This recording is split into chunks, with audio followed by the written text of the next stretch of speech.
اچھا یہ جو قربانی کے جانور ہم ذبح کرتے ہیں نا، بعض لوگ رو رہے ہوتے ہیں، یہ واقعی کیفیات ہوتی ہیں، جانور ایسا پل جاتا ہے، انسان کو ایسی محبت ہو جاتی ہے، پھر انسان کہتا ہے یار اللہ نے کیوں ہمیں حکم دیا ہم کاٹیں؟ اصل میں یہاں بھی اللہ آپ کو قربانی میں دنیا کا مسافر خانہ ہونا بتا رہا ہے کہ آج نہیں تو کل جدا ہونا ہے.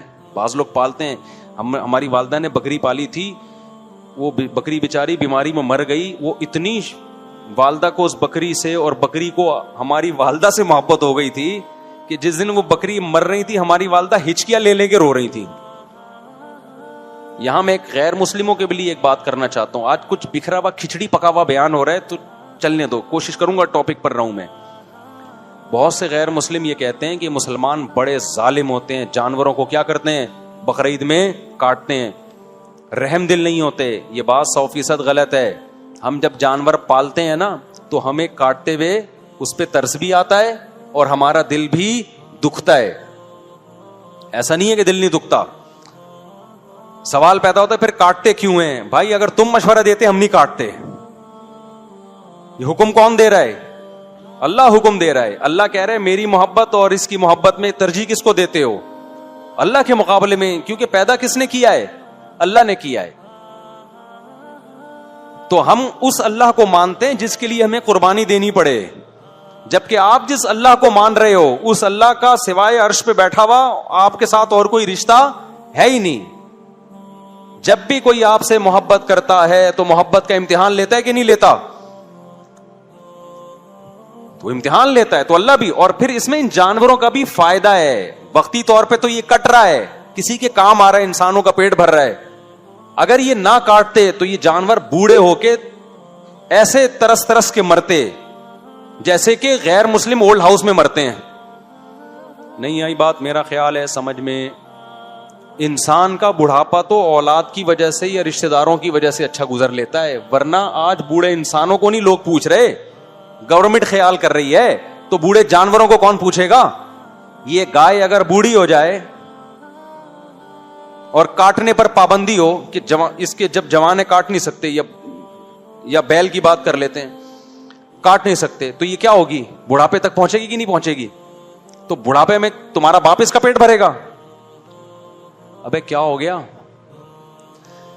دوبارہ سے بعض چیزیں اتنی گھچ پچ ہو جاتی ہیں نا، سمجھ میں نہیں آتی. دیکھو یہ جو گائے ہے نا یا بیل ہے، یہ وہ جانور ہے جس کا پیٹ انسان بھرتے ہیں. یہ خود سے اپنا پیٹ نہیں بھر سکتے، ان کو بہت زیادہ خوراک چاہیے. حتیٰ کہ گاؤں دیہاتوں میں بھی رہتے ہیں تو انسان ان کا پیٹ بھرتے ہیں.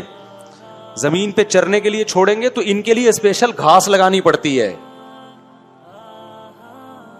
کچھ جانور ایسے ہوتے ہیں نا جنگلوں میں خود ہی پل جاتے ہیں. یہ جو 4 قسم کے جانور ہیں نا، اونٹ، گائے، بھینس، بکری، یہ خود نہیں پلتے، یہ ہزاروں سال پہلے بھی انسان ہی پالتا آیا ہے.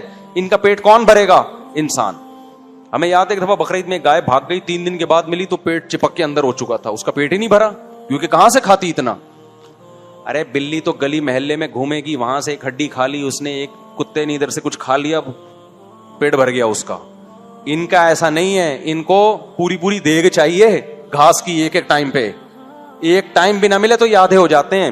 تو یہ جانور، 4 جانور، اونٹ، بکری، دمبا.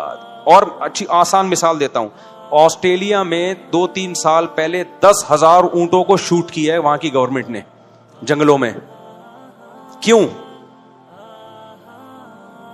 یہیں سے عبرت حاصل کرو کہ اسلام نے کیسا بہترین حکم دیا اونٹ کو نہر کرنے کا، کہ یہ تمہیں کاٹنا پڑے گا. کیوں؟ ان کی جو نسل بڑھتی ہے، ان کو کھلاتا ہے انسان. کس کے لیے؟ اپنے فائدے کے لیے. اگر انسان کا فائدہ نہیں ہوگا تو انسان کھلائے گا ان کو؟ نہیں کھلائے گا. آسٹریلیا والوں اونٹ کھا نہیں رہے، اتنے اونٹ جنگلوں میں پل رہے ہیں. جنگلوں کا صفایا شروع کر دیا انہوں نے، پانی اتنا پینا شروع کیا، ان کی نہروں میں پانی کی شارٹیج. انہوں نے بولا بھائی ان کو مارو، نہیں ان کو مارو گے تو باقی جانور کیا ہو جائیں گے؟ وہ مر جائیں گے، پھر گرینری ختم ہو جائے گی. تو انہوں نے 10,000 2-3 دن میں شوٹ کر دیے. اس سے صاف پتہ چلتا ہے کہ اسلام نے جو بقرعید کی قربانی رکھ دی، اس سے خود ہی ان کی نسلیں کیا ہو رہی ہیں؟ کنٹرول ہو رہی ہیں. سمجھتے ہو کہ نہیں سمجھتے؟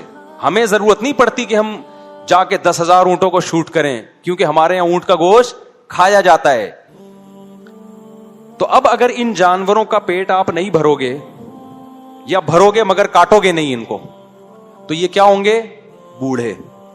اب بڑھاپے میں ان کو ٹینشن سے بچانے کے لیے یا تو کاٹ دو, لیکن بڑھاپے میں کاٹنے کے بعد ان کا گوشت کسی کام کا نہیں ہوگا, اور اگر نہیں کاٹو گے تو پھر تمہیں ان کا پیٹ بھرنا پڑے گا.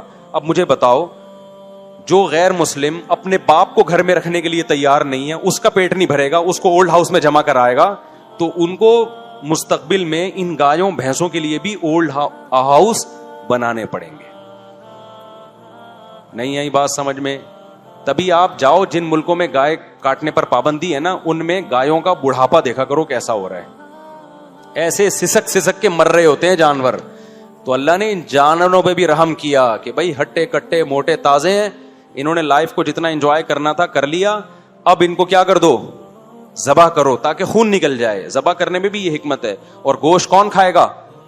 کیونکہ کائنات بنی انسانوں کے لیے. اس میں ان جانور پہ بھی رحم ہے کہ بڑھاپے سے بچا لیا, اور انسانوں پہ بھی کیا ہے؟ بھلائی ہے. اور ایک اور فائدہ ان جانوروں کا اس سے یہ ہوتا ہے کہ جو کٹیں گے تو پھر انسان ان کو پالے گا بھی نا, یہ پیدا بھی تو ہوں گے پھر. اب دیکھو فارمی مرغی اگر کہے کہ میرے پہ ظلم ہو رہا ہے, انسان مجھے کاٹ کے کھا جاتا ہے, تو ہم کہیں گے تو اگر کاٹ کے کھانے کا رواج نہ ہوتا تو پیدا ہی نہ ہوتی.